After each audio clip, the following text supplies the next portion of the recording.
iPad Pro for about a year now, and it's been awesome. It has quickly become my favorite Apple product ever, and here's why.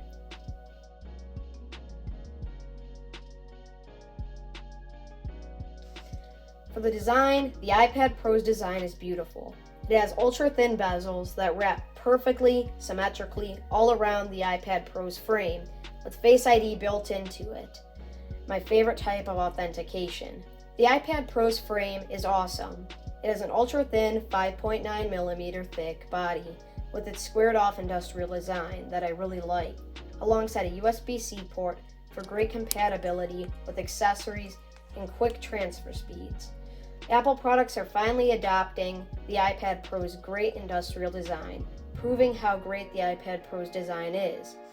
If you want a laptop replacement, you'll be buying the Magic Keyboard case. For the design of the Magic Keyboard is really good. The iPad Pro floats over it, something that I've never seen in a 2-in-1 or a laptop. However, it does have a bad material that stains easily, which is a drawback.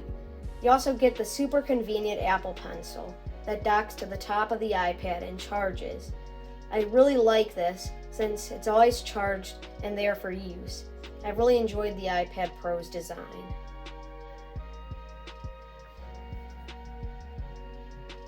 The iPad Pro's screen is 12.9 inches or 11 inches with its awesome screen to body ratio, which is fairly bright.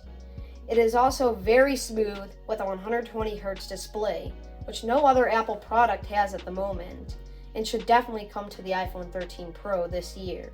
The 120Hz display makes your content look so much smoother rather than refreshing at 60 frames, refreshing at 120 frames. This is also great for Apple Pencil, making the input lag so minimal that it's almost as if you're writing on paper. This is a huge advantage to the iPad Pro that not many other 2-in-1s could do.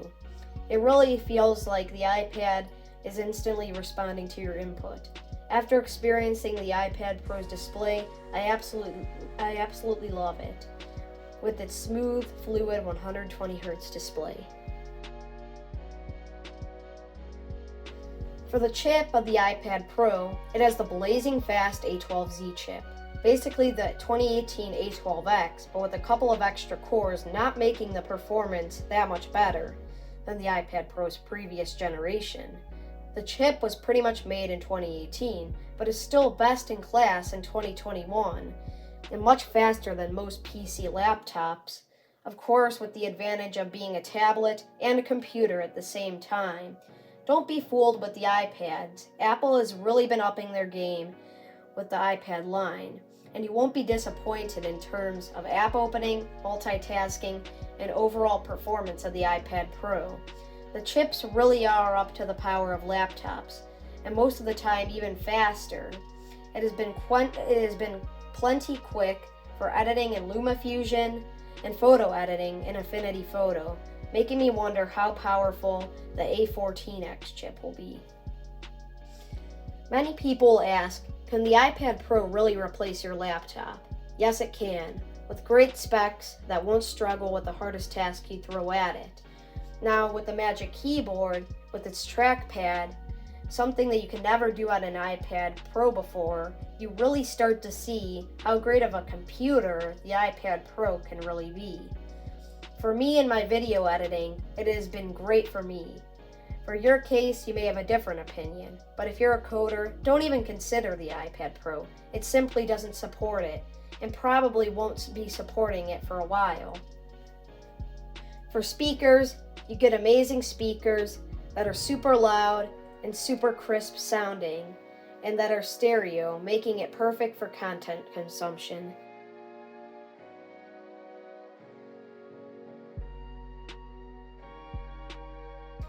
Now for the camera. No one really cares about the iPad camera, but is there for scanning documents. There's a 12 megapixel wide lens and a 10 megapixel ultra-wide sensor. And you even get Apple's new LiDAR sensor that measures with infrared light to map a 3D image. The LiDAR sensor is pretty cool, but I don't really find it useful in day-to-day tasks, and is not really an upside for the iPad Pro. The Apple Pencil is expensive, but packs in so much like tilt and pressure recognition for drawing and double tapping for tool switching. As I said, it docks on the top and charges there. It's great for an artist like me who uses apps like Procreate to take full advantage of the Apple Pencil, and also for students that'll be taking notes on it. It's a great investment for an artist or a student who will be taking a lot of notes. On the iPad Pro, you get Face ID for excellent privacy and quick unlocking and paying. I love Face ID because it's very quick to use and easy with the Magic Keyboard. Just swipe and you're in. But the only downfall of Face ID is that you can't use it while you're wearing a mask. But other than that, Face ID is great.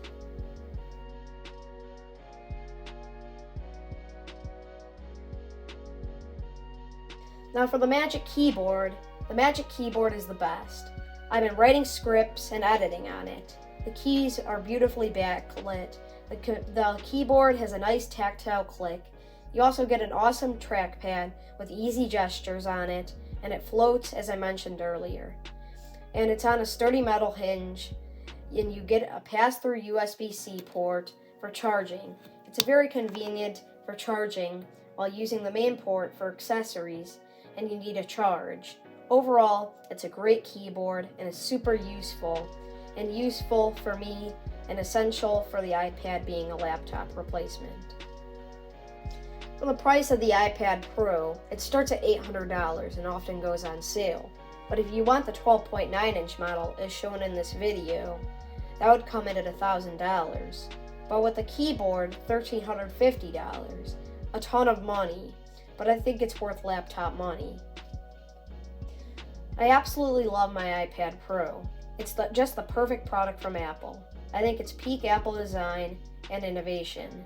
It has great speed and great speakers, great keyboard, great chip, and an excellent design, Face ID, all in a thin, portable, and useful device.